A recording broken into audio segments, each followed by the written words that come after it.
Did you know that there are more than 30 million cases of diabetes in the United States today? And staggeringly, 29 of those 30 million are type 2 diabetes. Now, would you believe that out of that, which side would you think was the curable one? Because one is, the other one isn't. If you're like me, you would probably say that it's probably type 1 diabetes, right?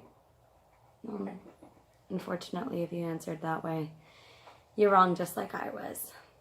Here in the United States, what's even worse is that about 7 million of those go undiagnosed every single year.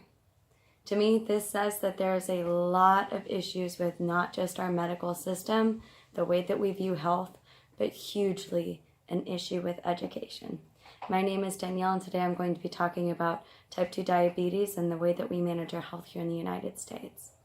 One of the first things that we really need to understand is that there's a vast difference between type 1 and type 2 diabetes, not in just the amount of people that have either one of the disease processes. Well, as I spoke of before, type 1 diabetes is not something that can be cured. It is just a livable disease that can be treated for the length of that person's life.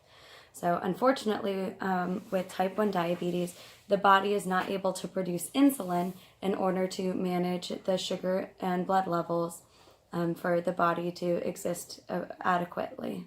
That means that they pretty much have to live with insulin shots for the rest of their lives, and no amount of exercise or healthy eating will ever fix it.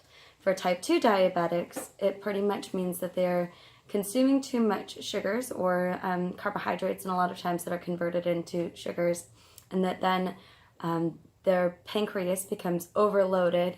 And so if you think about your sugar floating around inside your body and it needs to go inside of blood cells, the only way for them to get inside of the cells is with keys known as insulin.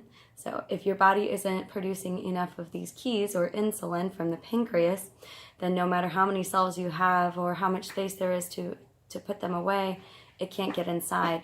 And ultimately, this leads to a lot of issues medically. You can get hypertension, blindness, kidney disease, heart failure, among a lot of other things, neuropathy.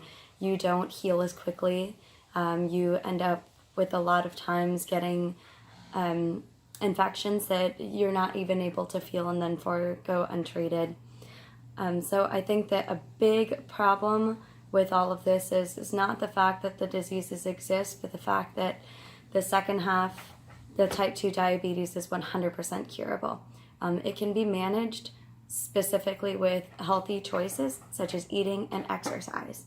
We know this because of wonderful charities and organizations like the American Diabetes Association. So through efforts with the American Diabetes Association, then we know that there are a lot of healthy options, that there are programs set up to educate others about diabetes and the ways that we can manage it and change our future so that it isn't an issue. I think that the big part of the reason why we see so much of it is the fact that charities like this aren't able to reach as many people. And so I think that being proactive in what we do by joining them, standing behind them, going onto their website, diabetes.org, and finding where their local communities are doing and what we can do to help, whether it be through volunteer work, hosting jogging events or bake sales, in order to do fundraising so that we can get more money towards these companies and make a better tomorrow so that our children don't end up with diabetes. What's really scary is that with type 1 diabetes especially, you don't have to have either one of the parents have diabetes to make it to where your child has it. And if you don't know the signs and symptoms of type 1 diabetes, ketoacidosis, it can be lethal. And some of these symptoms are things that are common everyday toddler things: being excessively thirsty, being excessively hungry, being really tired.